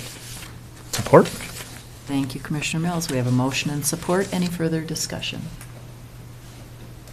All in favor? Aye. Opposed? All right. Motion approved unanimously. All right. Administrator updates. Yes, just a few more things. So I just wanted to let you all know that we have received 5 proposals to assist in the development of our capital improvement plan.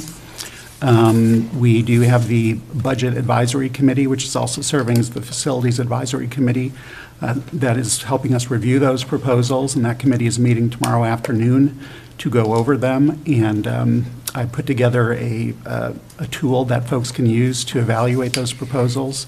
So we'll be having that conversation tomorrow afternoon, and out of that will come a recommendation to this board to hire a consultant to assist with the update of the CIP.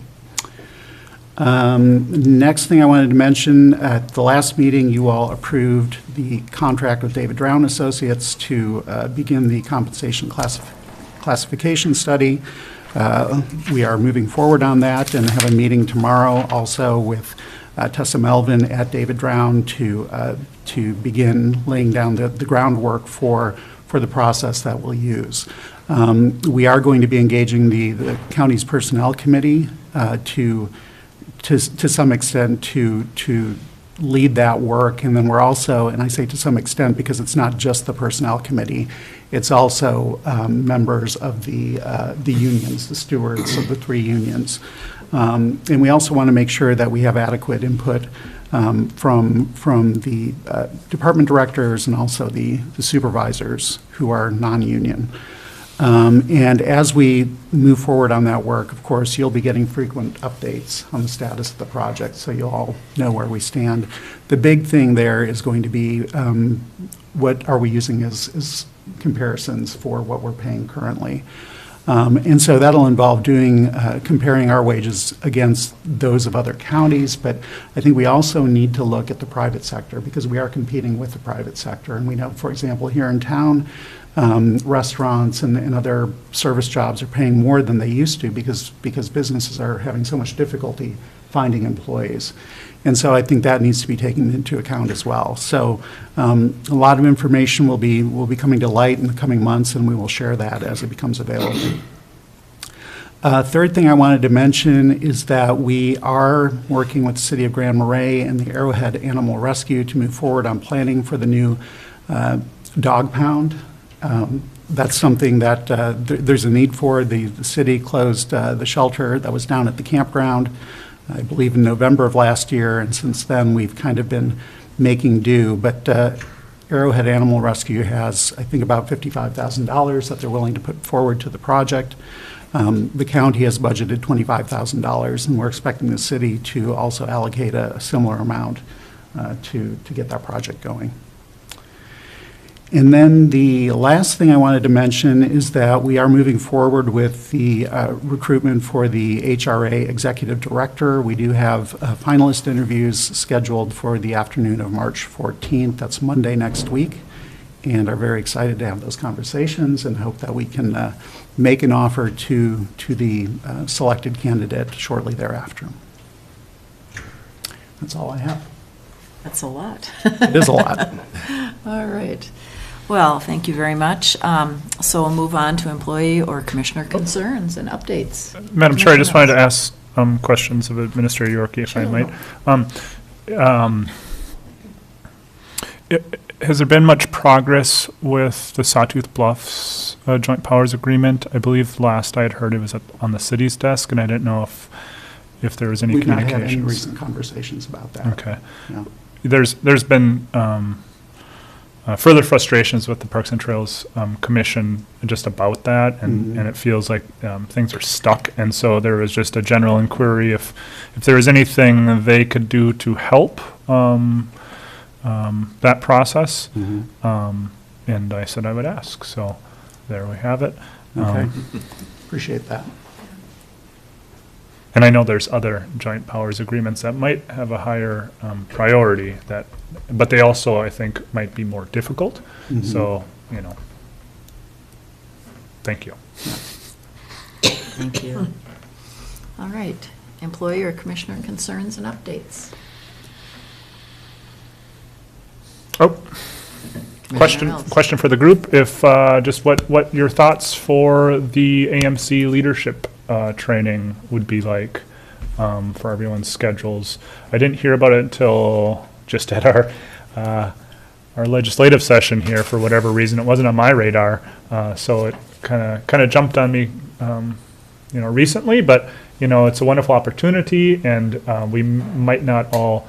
I think we've all had leadership training to some extent. But it's a wonderful team building opportunity, and there's always another angle to look at leadership and kind of grow and develop there. So just want to see if there's any interest from the board. I'm very interested. How about other commissioners? I saw the email yesterday. When was that? It is the end of this month. Yeah. Right at the end. I'll try to. Okay, I'll look at it. I don't. Okay. I can't.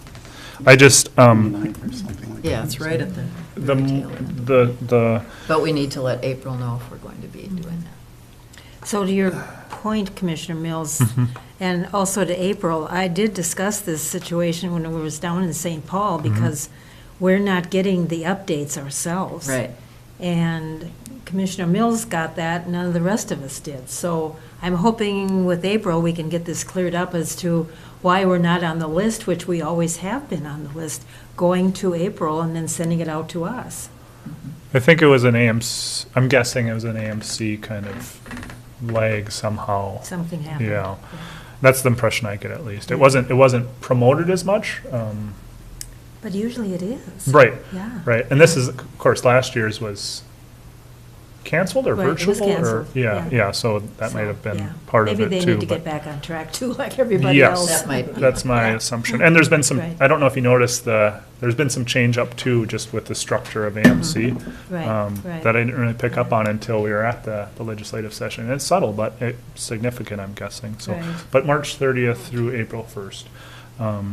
So that's during spring break of the school district. So that was that's why I'm curious to see if there's going to be participation, because if there is, then I absolutely want to participate. If there is not much participation, then I need to weigh that with my family in spring break. So.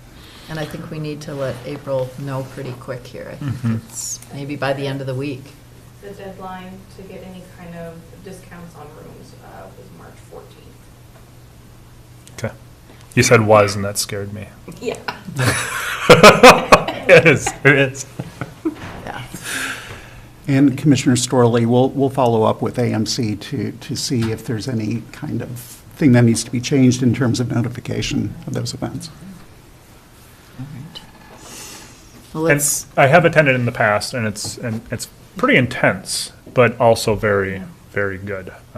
So I highly recommend it if we can make it work, and I would love if we could all go.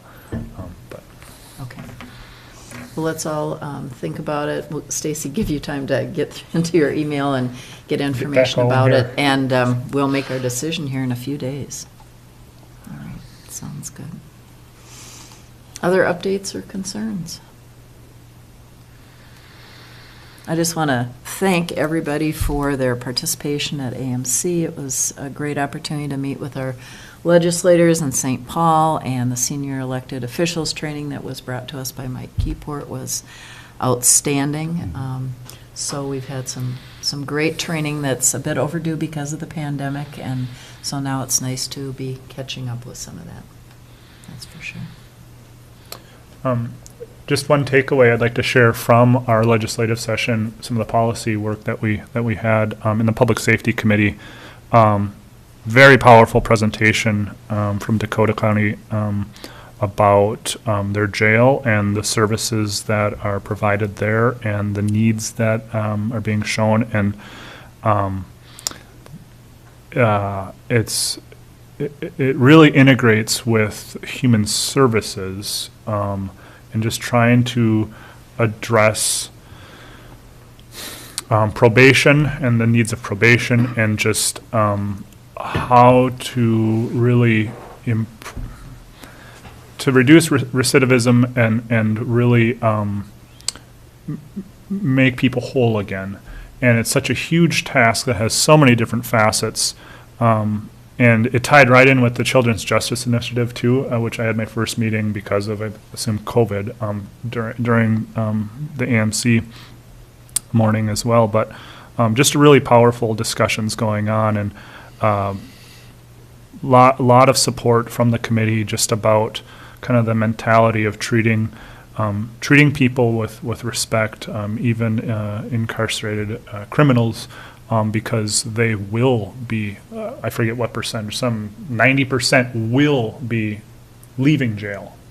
And so how well they're prepared to reenter society is such a huge factor on whether or not they go back to jail, or if they integrate into communities, or how they interact with people in communities. And so just really trying to bolster that mentality. It was just really powerful. And maybe everyone is saying, yeah, that's old news, but it just struck me, so I wanted to share that. So much. One thing I wanted to share, just as a follow-up to one of our recent meetings, when we had our climate emergency resolution and Olya and Naomi came before us, Olya Wright is now the first youth ambassador to CCLEP. And she is working with Kat Mayo, the new coordinator of CCLEP, and will be doing a presentation at Cook County Higher Ed later this month. So we're excited to see that youth leadership come forward. Commissioner Storley. I would just like to note that today is the International Women's Day. So to all of you present, and to all the women who made a path for all of us to be in positions we never thought we would probably be in, always worldwide. And to think about the women in Ukraine who are just going through horrible times, that their leadership someday will be good too.